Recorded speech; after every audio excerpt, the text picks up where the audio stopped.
Okay, so I printed out here the scientific case for expansion tectonics. Uh, Basically, expansion tectonics is where you have the Earth and all the continents fitting onto a smaller ball, in which case they do fit all together onto a smaller ball. And this idea was rejected back in the 1960s, 1970s, because there was no proposed mechanism for it to occur, and why should the Earth be expanding outwards from nothing? And where did all this extra mass come from? And why is it doing that? It just there was a big piece of the puzzle missing. Um, Hello, Celeste. And that piece of the puzzle is actually inside of the expansion tectonic people's heads. They're forcing something to be needed, which was never needed to begin with. I'll go ahead and read it out to you so it's simplified for people, and it's simple for me too, because I'm not exactly the sharpest tool in the shed. Um, Proposed mechanism: rejection of the historical theory of Earth expansion was made during the 1960s to early 1970s, based primarily on a lack of a mechanism to explain the required increase in Earth mass and radius over time. There was no required increase in Earth mass. The reason why they don't have mechanisms is because they're not looking at the objects in the solar system. Now, for those who are new, I know I keep on going over this again and again and again. Earth is a late stage star. It's down here. Where's Earth at? Right there.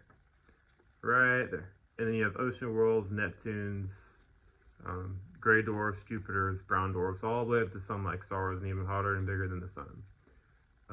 All this atmospheric mass is crushing the interior regions of that star as it's forming it, making it extremely compressed. The problem that expansion tectonics people don't realize is that Earth didn't start out the size it is or the mass it is now, or even rocky for all that matters. It looked nothing like what it does right now, except for the fact that it was round and a big ball.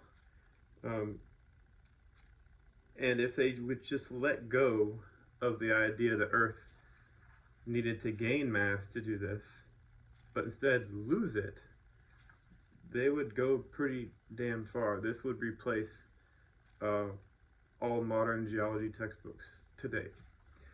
The issue I'm having right now, and this is to address the Demystify Science channel and Mickey's lectures, is the expansion lag. So what I mean by expansion lag is when you remove a very, very, very heavy atmosphere from an object, how long does it take for then the object in the center to start expanding outwards? So this is the Earth as it is, completely compressed, and all the continents fit together. And as the atmosphere is lost, it is removed, causing this interior region to expand outwards. Now, I don't think it's one for one, meaning for every meter of atmosphere lost, a meter is gained on the solid end of it on the interior. I don't think that's true. I also don't believe, because of density issues, I also don't believe that it's in real time, meaning as 1 meter is lost, 1 meter is gained for the expansion rate. I also don't think it's one-to-one like that. But I do think that there's a significant lag. So for expanding objects, for all the stars in late stages of evolution, this just happens to all stars, you have the very thick atmosphere crushing the interior object as it's forming. So this is a late stage of Neptune. And as the Neptune's atmosphere is lost, that interior object remains its compressed state. And you kind of have to remove the majority of the atmosphere for it then to start expanding outwards due to heat needing to escape and various other features. And then the interior ball will start expanding outwards. And I believe about right here is about 200 million years ago.